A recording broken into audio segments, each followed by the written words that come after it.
working with a coaching client that we will call John Doe. But he's like many of our coaching clients.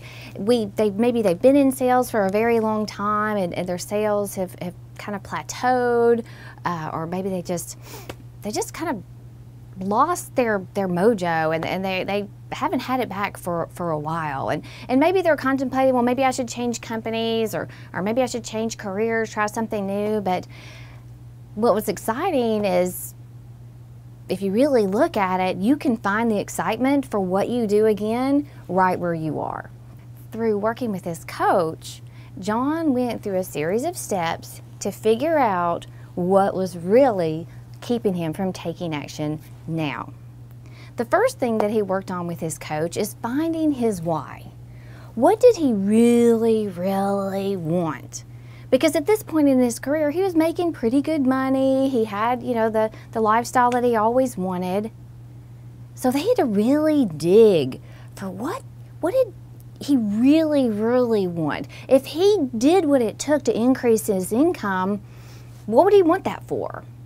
And it was quite shocking, all the things that he really did want, but maybe because he just got used to not getting it, he had maybe dashed those dreams.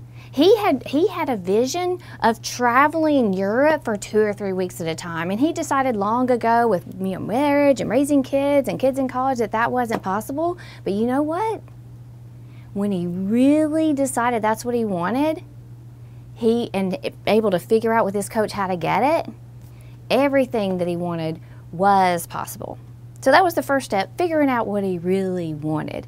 The second thing is he had to get over his scarcity mentality. And a lot of us have scarcity mentality when we aren't familiar with the spokes of the lead generation wheel. And the spokes of the lead generation wheel is something we cover in our other curriculum, but it's all the different places that he could find fresh people to talk to.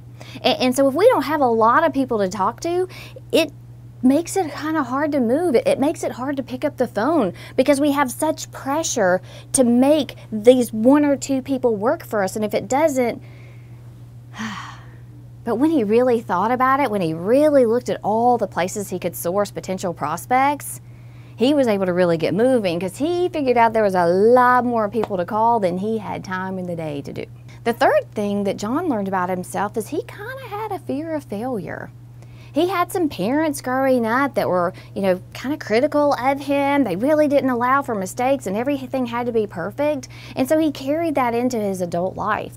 And what John had to figure out was, you're gonna make messes. You're gonna fail. There's gonna be people that don't buy from you. But that's okay. Once he figured out that success is messy, and if he would just go out and talk to enough people, there are going to be people who buy, and people aren't going to remember if he messes up. And that was the next step, is he had to learn how to not take himself too seriously.